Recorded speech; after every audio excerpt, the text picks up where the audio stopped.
Now, let us start with, right on the heading is rank of a matrix. यहाँ से actual में linear वाला part start होता है. Right on the heading is rank of a matrix.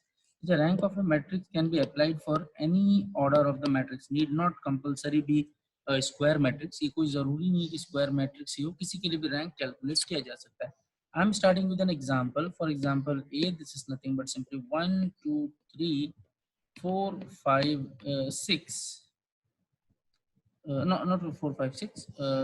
2, this is 2, this is 4, and this is 6. This is 3, this is 6, this is 9. Say for example, अच्छा ऐसे जो हैं ये रो हैं R1, ये R2, ये R3, 3 रो हैं. ये वाला जो मैं खड़ा कर रहा हूँ ये कॉलम 1 है, ये कॉलम 2 है, ये column it is nothing but 3. अच्छा, मैं जो कार्यवाही रो के लिए करूंगा वो कार्यवाही कॉलम के लिए भी हो सकती है, लेकिन some limitations are there that I will tell you later on. Clear है? बट हम लोग बेसिकली रो ऑपरेशन ही यूज करेंगे. कॉलम ऑपरेशन के लिए भी आप सेम कार्यवाही सेम चीज जो है कॉलम के लिए भी कर सकते हैं, लेकिन प्रेफर ये होगा कि कॉलम के लिए मत करिए. क्लियर है यहाँ पर? क्योंकि मैं आगे तरीका आपको बता दूंगा. क्लियर है यहाँ पर? बात समझ में? आगे चलते हैं. So this is 1, this is 2, this is 3, this is 2, this is 4, this is 6, this is 3, this is 6, this is 9. And this is nothing, this is simply R1, this is R2, this is nothing but simply R3. What I'm telling is R2 can be obtained. R2 को बनाया जा सकता है अगर हम R1 को दोगुना multiply कर दें. इसका मतलब R2 जो है ये जो है twice of it is nothing but simply R1 है. क्लियर है यहाँ पर? बात समझ में आया? R3 को भी आप बना सकते हैं R1 से. अगर R1 को 3 से मल्टीप्लाई कर दिया जाए, इसको 3 से मल्टीप्लाई कर दीजिए, 3 1 जार 3 ये आ जाएगा, 3 2 जार 6 6 आ जाएगा, 3 3 जार 9 आ जाएगा. क्लियर है यहाँ पर? बात समझ में आया? R3 जो है मैं कह सकता हूँ this is nothing but simply 3 times R1. Clear है यहाँ पर? बात समझ में आया? अब जरा सा आप ध्यान से देखिए आप. अच्छा, यहाँ भी ऑर्डर 1 है R2 का, R1 का भी ऑर्डर 1 है, यहाँ R3 का ऑर्डर 1 है, यहाँ R1 का ऑर्डर 1 है. मैं ये कहना चाह रहा हूँ R1 पे स्क्वायर आ जाता, R2 पे स्क्वायर आ जाता या R3 पे स्क्वायर आ जाता, तब ये नॉन लीनियर कहलाते. क्लियर है यहाँ पर? बात. लेकिन आज चूंकि सबका R1 की पावर तो 1 ही है ना. देखिए यहाँ पे पावर 1 है. 2 से 3 से मल्टीप्लाई होने से कोई फर्क नहीं पड़ता. क्लियर है यहाँ पर? बात समझ में है? तो यहाँ पर जो रिलेशन है that is the linear relation. Clear है यहाँ पर? बात समझ में? लीनियर. हाँ, R1 का स्क्वायर आ जाता, R1 का क्यूब आ जाता, तो इस तरह से नॉन लीनियर रिलेशन हो जाते. क्लियर? अब मैं आपसे ये कहना चाह रहा हूँ R2 को भी दोगुना R1 से मल्टीप्लाई करके बनाया जा सकता है. मतलब R2 पूरी तरह R1 से बन सकता है, उसी तरह R3 भी पूरी तरह R1 से बन सकता है. 3 गुना मल्टीप्लाई कर दिया. इसका मतलब R2 और R3 पूरी तरह R1 से बनाए जा सकते हैं. इसका मतलब R2 और R3 डिपेंड कर रहे हैं R1 पे. बात समझ में आए? समझ में आया? आई hope you got the idea. R2 R1 पे डिपेंड कर रहा है, तभी तो 2 से मल्टीप्लाई करके R2 क्रिएट कर दो. Is it clear? इसका मतलब R2 and R3 are depending on R1. Can I state like that? भाई R2 अगर R1 से बन रहा है तो R2 is depending on R1. उसी तरह R3 अगर R1 से बन पा रहा है तो R3 is also depending on R1. It means R2 और R3 तो डिपेंड कर रहे हैं R1 पे, लेकिन R1 is not depending. Clear है यहाँ पर? बात समझ में आया? नहीं समझ में आया?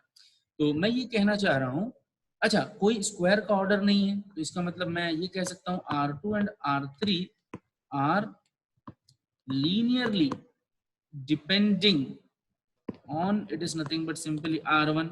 इज इट क्लियर और not? I hope you got the idea.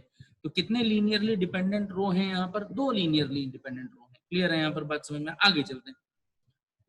ऐसा होता है ना, y is equal to mx, ये तो लीनियर रिलेशन है. y is equal to mx square, this is the non linear relation. Clear है? पर उसी तरह R1 स्क्वायर R2 स्क्वायर आ जाता है तो नॉन लीनियर रिलेशन हो जाते. क्लियर है यहाँ पर? अब मैं आगे प्रोसीड करता हूँ. जरा सा देखिए, एक और मैट्रिक्स एग्जांपल लेता हूँ मैं. 1 3 -4, 2 -1 3 3 2 -1. This is R1, this is R2 and this is nothing but simply R3. Clear है यहाँ पर? बात समझ में आया? नहीं समझ में? अच्छा, यहाँ एज सच कोई रिलेशन नहीं है कि 2 से मल्टीप्लाई कर दो, 3 से मल्टीप्लाई कर दो या 4 से मल्टीप्लाई कर दो, ऐसा कोई रिलेशन नहीं है. लेकिन मैं आपको वैसे बता देता हूँ, आगे चेक कैसे होगा वो देख लीजिए जरा सा. अच्छा, R1 और R2 को अगर जोड़ दीजिए, ऐड कर दीजिए, R1 प्लस R2 1 + 2 3 आ जाएगा, 3 - 1 2 आ जाएगा, -4 + 3 दिस इज -1 ये आ जाएगा। तो R1 और R2 को जोड़ देने से क्या आएगा बताइए जरा सा, R3 आ जाएगा। तो इसका मतलब मैं ये कह दूं कि सबका पावर 1 है, तो यहाँ पर भी लीनियर रिलेशन तो है। इसका मतलब मैं ये कह दूं R3 जो है R1 और R2 से बनाया जा सकता है। It means R3 is depending on R1 and R2। भाई R3 बन रहा है इन दोनों की मदद से, तभी मदद तो R3 को चाहिए ना बनने के लिए। तो इसका मतलब R3 is linearly depending on R1 and R2। Clear है यहाँ पर बात समझ? इसका मतलब R1 और R2 तो इंडिपेंडेंट है, लेकिन R3 और R3 जो है डिपेंड कर रहे हैं R1 और R2 की मदद के लिए। क्लियर है यहाँ पर बात समझ में आया? आगे चलते हैं, एक और एग्जांपल लेते हैं, एक और मैट्रिक्स में लेता हूं, आप जरा सा ध्यान से देखिए। आप से this is a matrix I am considering 2 -3 this is 5 -1 sorry -1 this is nothing but 4 this is 2 1 1 it is nothing but 6। अच्छा यहाँ पर देखिए किसी को मल्टीप्लाई करने से भी कोई नहीं बनेगा। अच्छा ये चेक कैसे होगा मैं आपको बताऊंगा। ऐसा अभी तो आसान है, चलो मैं बता दे रहा हूँ कि देखो 2 से मल्टीप्लाई कर लो, 3 से मल्टीप्लाई कर लो, या दोनों को ऐड कर लो तो हो जाता है। लेकिन आगे जब कॉम्प्लिकेटेड मैट्रिसेस होंगे तो उसमें जो है चेक करना मुश्किल होगा।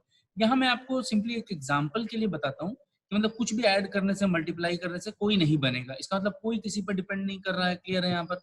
इसका मतलब मैं बोल दूं ये R1 है, ये R2 है, ये रो 3 है, R1 R2 and R3 all are linearly independent।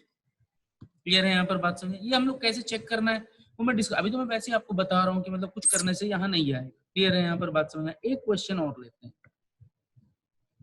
Now I am considering 1 2 3 1 4 9 1 8 27। Now this is nothing but simply R1, this is nothing but R2, this is nothing but simply R3। अच्छा अगर हम R2 की बात करें तो it is R1 square 2 square 4 3 square 9 1 square 1। उसी तरह हम R3 की बात करें तो R1 it is nothing but cube 1 cube 1 2 cube 8 3 cube 27। ये डिपेंडेंट तो है लेकिन ऑर्डर स्क्वायर आ गया, क्यूब आ गया, तो ये नॉन लीनियर है। क्लियर है यहाँ पर बात समझ में आए? R2 is depending on R1, R3 is depending on R1, but they are non-linearly depending. So we are not considering this case. Is it clear or no? We are not interested in this type of part. Is it clear? So if I ask number of linearly independent and dependent, ये बात हमारी चर्चा की होगी। Clear? तो मैं आपसे अगर पूछूं नॉन लीनियर तो चलो डिपेंड कर रहे हैं, क्लियर? लीनियरली कितने डिपेंड कर रहे हैं? नंबर ऑफ लीनियरली डिपेंडिंग एक भी नहीं कर रहा, सभी तो नॉन लीनियर है, दैट इज इक्वल टू 0। इसका मतलब लीनियरली डिपेंडेंट अगर 0 है तो लीनियरली इंडिपेंडेंट सारे के सारे ही होंगे। दैट इज भाई 3 ही तो है, उसमें एक भी डिपेंड नहीं कर रहा तो सारे इंडिपेंडेंट है। ये तो मतलब हो गया इसका। क्लियर है यहाँ पर बात समझ में आया? तो आगे प्रोसीड करते हैं। जरा सा देखिए, तो आपसे अगर कभी कोई रैंक पूछे तो that is equal to number of linearly independent either row और कॉलम, लेकिन हम रो के लिए ही करेंगे। क्लियर है यहाँ पर बात समझ में आया? नहीं समझ तो definition of rank I hope you got the idea. Linearly independent, dependent की जरूरत नहीं, इंडिपेंडेंट।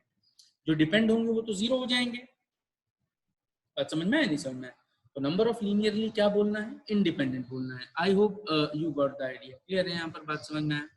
तो मैं आगे प्रोसीड करता हूँ। अब देखिए जरा सा, अगर मैं आगे प्रोसीड करूं तो देखिए एक हम मैट्रिक्स लेते हैं। For example this is nothing but 1 2 3, this is nothing but -2 4 5। ये R1 है तुम्हारा, ये R2 है और ये R3 है।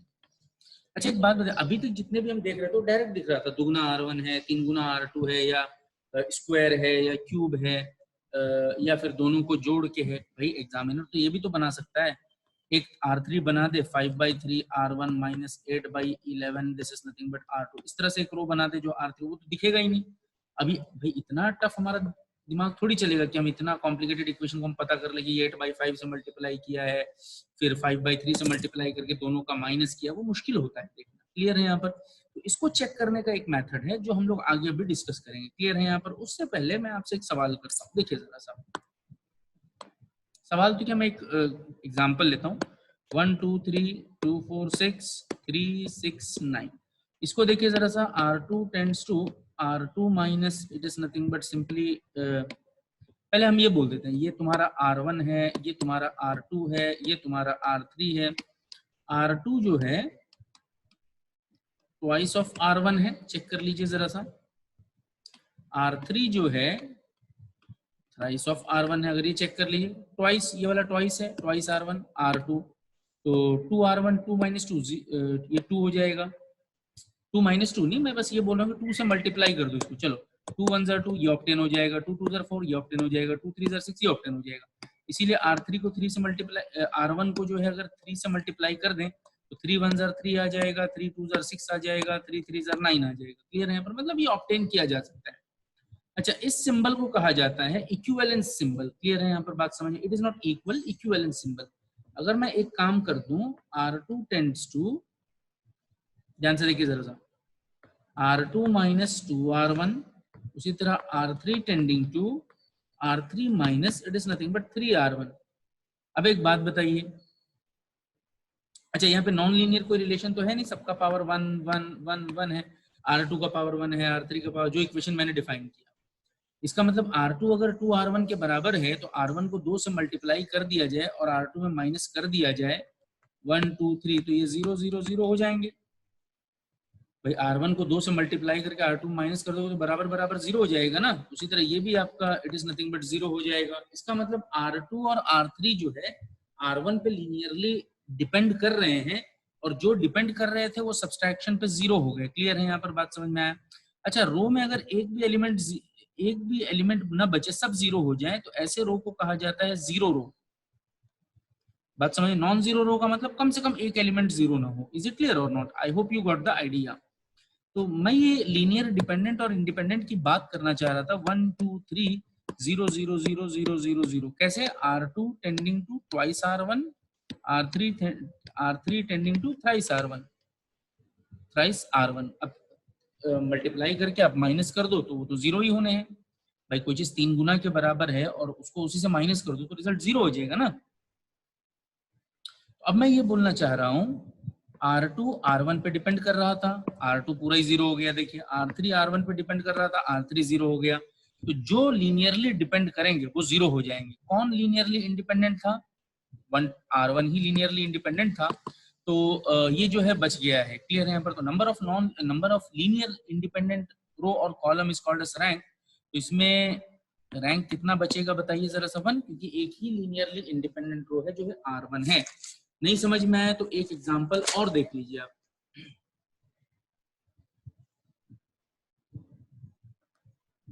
ना, जिसको नहीं समझ में आया एक एग्जांपल और देखो।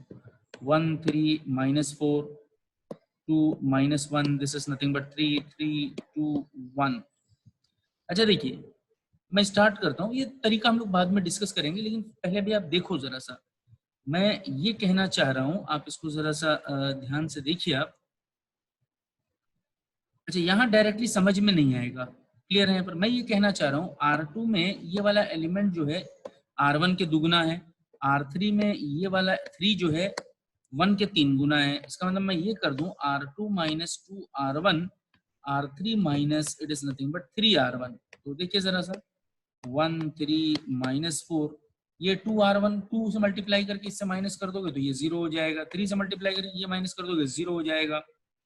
अच्छा, 2 3 6, -1 -6, R2 minus 2R1 that is equal to -7।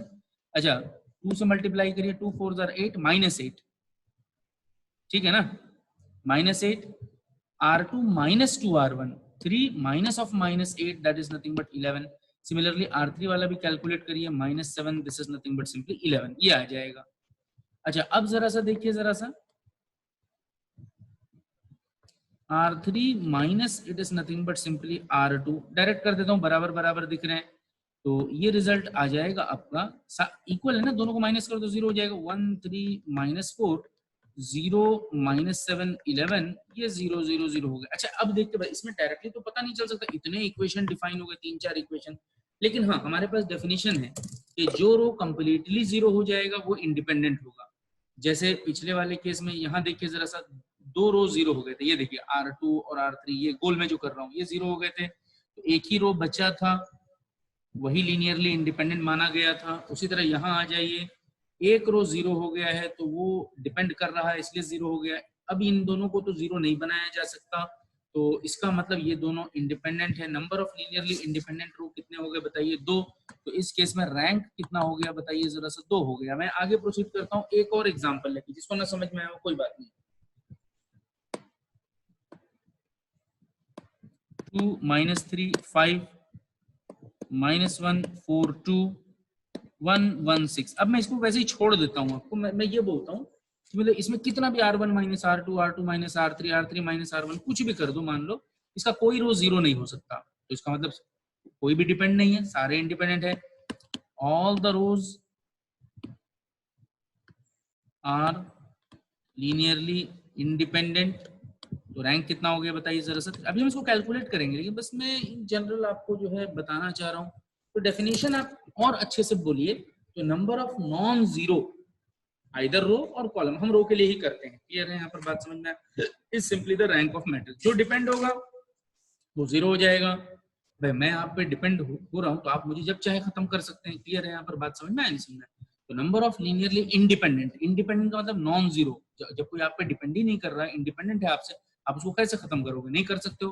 तो डेफिनेशन रैंक के लिए इंडिपेंडेंट रो, अगर डिपेंडेंट होगा तो वो जीरो हो जाएगा। क्लियर है यहाँ पर बात समझ में? आई hope you got the idea. This is the definition of rank.